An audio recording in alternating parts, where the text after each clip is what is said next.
नमस्ते दोस्तों, आज आप सुनेंगे शिव पुराण महात्म्य का छठा अध्याय। शिव पुराण के श्रवण की विधि।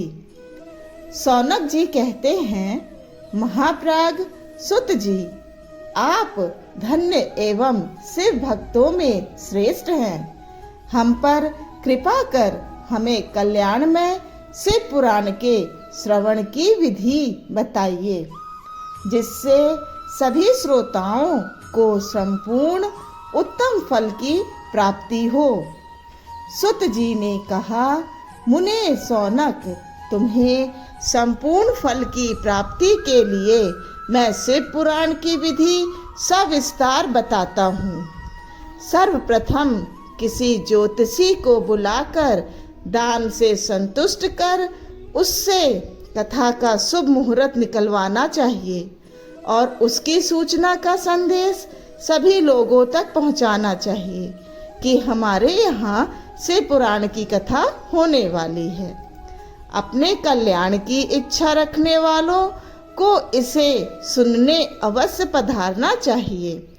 देश देश में जो भी भगवान शिव के भक्त हों तथा शिव कथा के कीर्तन और श्रवण के उत्सुक हों, उन सभी को आदर पूर्वक बुलाना चाहिए और उनका आदर सत्कार करना चाहिए। शिव पुराण सुनने के लिए मंदिर, तीर्थ, वन प्रांत अथवा घर में ही उत्तम स्थान का निर्माण करना चाहिए। केले के खंभों से सुशोभित कथा मंडप तैयार कराएं। उसे सब ओर फल, पुष्प, सुंदर चंदोवे से अलंकृत करना चाहिए। चारों कोने पर ध्वज लगाकर उसे विभिन्न सामग्री से सुशोभित करें।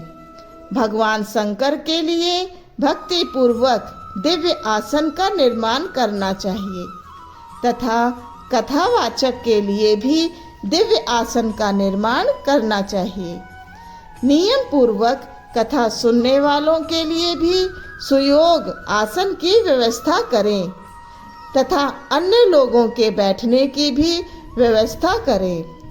कथा वाचने वाले विद्वान के प्रति कभी बुरी भावना न रखें। संसार में जन्म तथा गुणों के कारण बहुत से गुरु होते हैं, परंतु उन सब में पुराणों का ज्ञाता ही परम गुरु माना जाता है।